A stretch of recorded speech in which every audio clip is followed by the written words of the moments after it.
Marinette and Saucy Santana's Toy Story Adventure. A story by Basura Johnson. One day, as Marinette strolled through the streets of Compton, California, her eyes widened when she spotted Saucy Santana standing in front of a toy store that bore an uncanny resemblance to a red barn. Santana's pink long-sleeved ensemble clung to his fat body, and his porcupine eyelashes framed his eyes dramatically. The white stiletto boots completed his fabulous look. Marinette, a devoted fan of Santana's music, often turned to his tunes for solace after her awkward encounters with Adrian Agreste, which was a frequent source of discomfort. Santana, engrossed in his phone, pounded the keys with his 4-inch clip-on dollar store nails, the sound echoing loudly across the street. He was waiting for his grinder hookup, who clearly flaked on him. Marinette seized the moment and decided to approach him. As she closed the gap between them, Santana remained oblivious to the creepy little girl inching towards him like a creeper. Marinette tapped his greasy shoulder and spun around startled. "It's about time you showed up," Santana exclaimed, his voice a mix of relief and shock. "Girl, you scared the living shit out of me. What do you want?" Marinette, starstruck, blurted out, "Oh my God, Santana, you're such a queen. You're like my spirit animal, I'm not joking, and I've listened to Material Girl on repeat for hours. It got me through some tough times when I found out a guy I liked was dating some bitch who couldn't even crack a smile. But that's old news. They broke up." Santana raised an eyebrow, still recovering from the surprise. Okay," he replied, eyeing Marinette curiously. Just then, an ugly, fat, balding white man shuffled past them, clutching a black purse. He disappeared into the toy store, its sign proudly proclaiming Al's Toy Barn. Santana and Marinette watched as the automatic door swung open for the man, revealing a glimpse of the store's interior. But what caught their attention was the slightly open zipper on the man's bag, revealing a plastic hand within, followed by the emergence of a familiar face. It was none other than Sheriff Woody. As the automatic doors closed, Marinette and Santana exchanged bewildered glances. The sights before them defied logic. But he wasn't alone. Woody's friends, including Buzz Lightyear, Jessie, Ham, Rex, Mr. Potato Head, Slinky, and even Trisha Paytas, materialized out of thin air in the parking lot. They desperately scrambled towards the door, but it was cut short as it slammed shut, trapping them outside. The toys, now trapped, resorted to jumping on the door sensors, but their lightweight frames failed to trigger any response. Frustration etched their plastic futures. That's when one of them, a tiny astronaut action figure, turned to Marinette and Santana, pleading for help. "Hey," Buzz Lightyear implored, "could you assist us? We're trying to save our friend Woody." Marinette's heart swelled with determination. "Of course," she replied, her resolve unwavering. Santana, ever nonchalant, shrugged. "Shit, I got nothing else to do anyways. I'm in." As Marinette stepped towards the door, it swung open as if welcoming their aid. The toys dashed inside, and Marinette followed closely, Santana twerking his way through like a bouncy ball. But their mission wasn't over yet. Marinette's bravery led her straight to the man responsible for Woody's toy napping.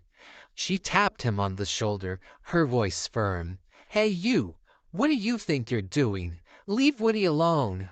The man, whose name is Fat Joe, turned to see a determined little girl standing up to him. He chuckled, then delivered a slap that sent Marinette flying across the toy store.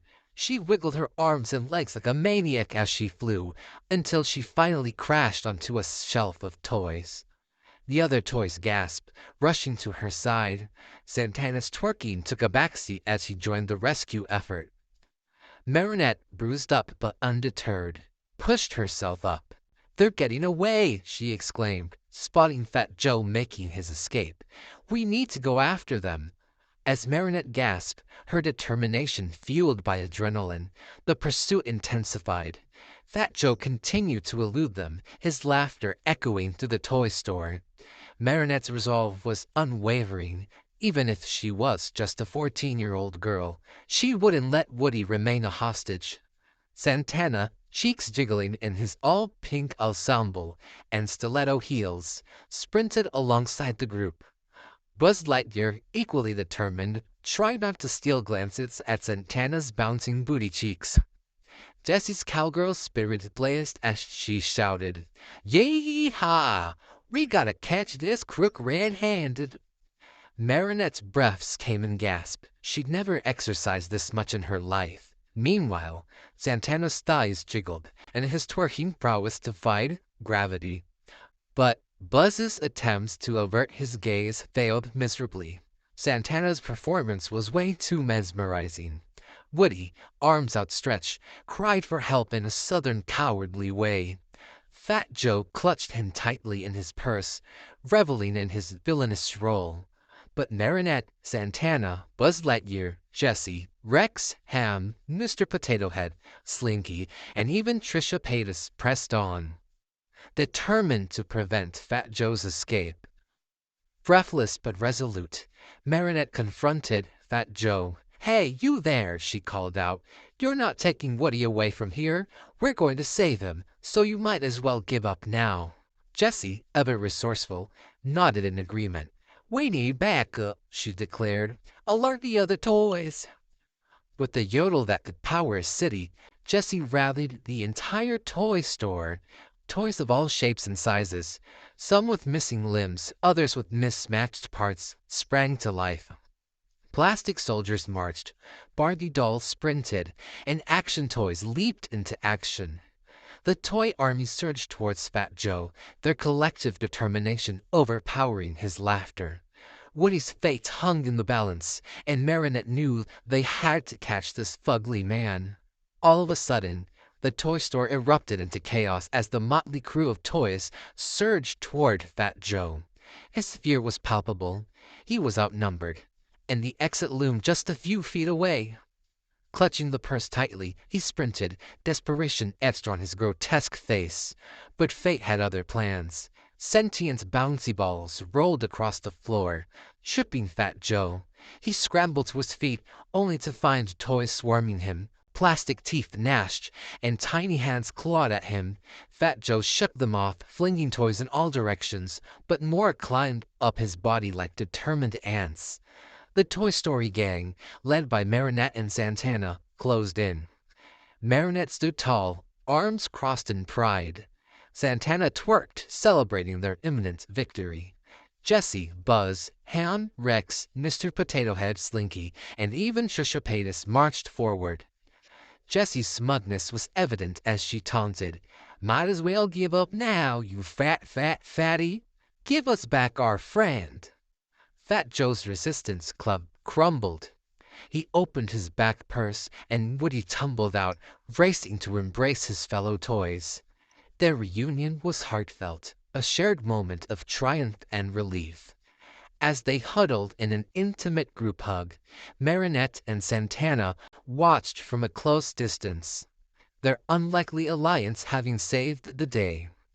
Buzz Lightyear, eyes softening, whispered, "Thank you." As the toy store settled into a hushed calm, the reunited toy gang gathered in a circle. Woody, still catching his breath, addressed the group. "Friends," he began, "we owe our freedom to these two unlikely heroes, Marinette and Santana." Marinette blushed, her high-pitched voice filled with gratitude. "It was nothing, really." Santana, ever the showman, twirled and stuck a pose. "Honey, we just added a little extra fabulousness to the mix." Buzz Lightyear stepped forward, his plastic wings glinting. "Indeed," he said, "but now we face a new challenge." The toys leaned in, their painted eyes wide with anticipation. "What is it?" Jessie asked. Buzz's gaze shifted to the exit. "We've been trapped in this toy store for far too long." His voice held a steely resolve. It's time to venture beyond this wall. The other toys exchanged glances. Rex trembled. But Buzz, what if the world out there is too big? Buzz placed a hand on Rex's shoulder. We'll face it together, he assured, and we'll find a way to blend in. Marinette stepped forward, her determination matching Woody's. We'll help you, she said. After all, heroes come in all sizes, even 14-year-old ones. Santana snapped his fingers. And fabulous, gay, effeminate ones, too, he added. And so, with Marinette, Santana, and the Toy Story gang united, the doors of Al's toy barn swung open. The world awaited, a canvas of adventure, friendship, and endless possibilities. And so, with the sun warming their plastic forms, the Toy Story gang stepped onto the bustling streets of Compton, California. The world outside was a kaleidoscope of colors, sounds, and possibilities. Marinette's heart raced. She had never ventured beyond her familiar upper-middle-class neighborhood, let alone into a world where toys came alive. Santana adjusted his stiletto heels, ready for whatever lay ahead. "Bitch," he said, "we're about to serve looks and drama like we never have before. We're going to slay the streets of Compton." Buzz Lightyear scanned the horizon, his laser eyes sharp. "Our mission," he declared, "is to blend in seamlessly. We're not just toys. We're undercover agents of joy." Mr. Potato Head looked at Buzz with confusion. "What the hell does that mean?" he yelled. Jessie twirled her cowgirl hat. "Y'all ready for some rootin' tootin' adventures?" she asked, her southern drawl echoing through the streets. The other toys nodded. Rex trembled, but Ham reassured him. "We've got this," he said, "and if anyone messes with us, I'll shoot quarters out of my piggy hole to unleash my wrath." Rex smiled at the thought of Ham shooting coins out of his piggy hole. As they navigated through the city, Marinette marveled at the diversity around her. People of all ages, backgrounds, and styles brushed past. She spotted a street performer juggling oranges, a graffiti artist creating magic on a grocery store wall, a homeless man pissing on a bench, and a food truck selling tacos that smelled like heaven.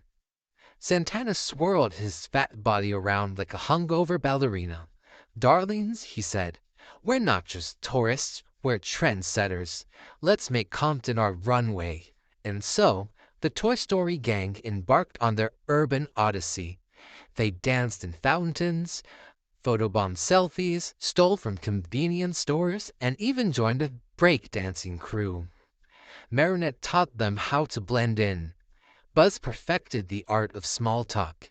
Jessie yodeled compliments, and Trisha Paytas became an Instagram sensation overnight.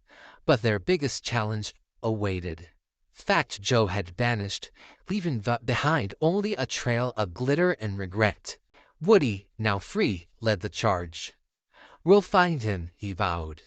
"And this time, we'll teach him the true meaning of playtime." Santana stopped scratching his boutique. "You mean like a gangbang?" he asked. Everyone started to laugh together like at the end of a cheesy movie where a character makes a mediocre joke. As the sun dipped below the horizon, the Toy Story gang stood united. Their plastic hearts beat with a purpose, their painted eyes filled with wonder. Marinette whispered to Santana, "Who knew our ordinary lives could become extraordinary?" Santana winked. "Honey," he said, "we're not just ordinary, we're fabulous." And so, under the neon glow of Compton's streetlights, they danced. A 14-year-old girl, a twerking diva, and a crew of plastic heroes. Their laughter echoed through the city, a symphony of joy that transcended dimensions. And somewhere, in the heart of it all, Al's toy barn stood silent, its doors forever open to those who believed in magic.